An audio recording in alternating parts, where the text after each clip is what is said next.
നമസ്കാരം. തൂലിക പടവാളാക്കിയ അനശ്വര കവി ശ്രീ വയലാർ രാമവർമ്മയുടെ താടക. വിന്ധ്യശൈലത്തിൻ്റെ താഴ്വരയിൽ നിശാഗന്ധികൾ മുട്ടിടും ഫൽഗുണസന്ധ്യയിൽ പാർവതി പൂജയ്ക്ക് പൂനുള്ളുവാൻ വന്നു ദ്രാവിഡ രാജകുമാരിയാം താടക. താമരച്ചോലകൾക്കക്കരെ ഭാർഗവരാമൻ തെളിച്ചിട്ട സഞ്ചാരവീഥിയിൽ കണ്ടു ശ്രീരാമനെ ഏതോ തപോധനൻ കൊണ്ടു നടക്കുന്ന കാമസ്വരൂപനെ. സ്ത്രീഹൃദയത്തിൽ ഉന്മാദമുണർത്തുമ മോഹന ഗോപാംഗ ഭംഗി നുകർന്നവൾ കണ്ണെടുക്കാതൊരഭൗമരോമാഞ്ചമായി നിന്നാൽ സലജ്ജം സകാമം സവിസ്മയം. രാജീവ പുഷ്പശരങ്ങളിറ്റാദ്യമായി രാമനിൽ മോഹം തുടിച്ചുണർന്നിടവേ താടി തടവി ചിരിച്ചു ചൊല്ലി മുനി താടകയെന്ന നിശാചരിയാണവൾ.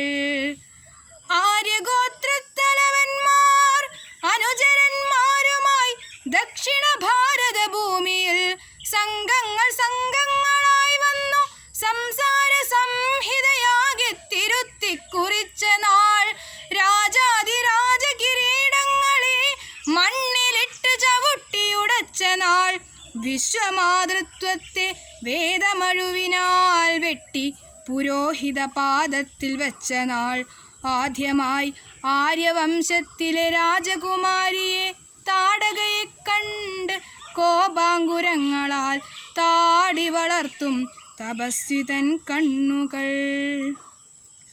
ചിത്രശിലാതലങ്ങൾക്കുമീതെ മലർമെത്ത വിരിക്കും സുരഭിയാം തെന്നലിൽ ആ രാത്രി സ്വപ്നവും കണ്ട് വനനദീതീരത്ത് ശ്രീരാമചന്ദ്രനുറങ്ങവേ.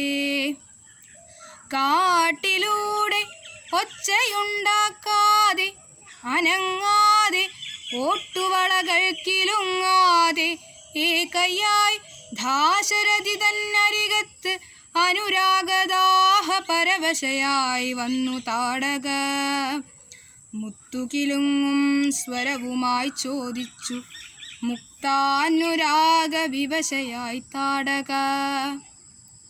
ആര്യവംശത്തിൻ അടിയറ വയ്ക്കുമോ സൂര്യവംശത്തിൻ്റെ സ്വർണസിംഹാസനം? ആര്യവംശത്തിൻ അടിയറ വയ്ക്കുമോ സൂര്യവംശത്തിൻ്റെ സ്വർണസിംഹാസനം?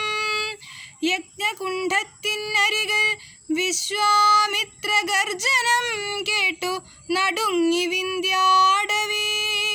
യജ്ഞകുണ്ഠത്തിനരികിൽ വിശ്വാമിത്ര ഗർജനം കേട്ടു.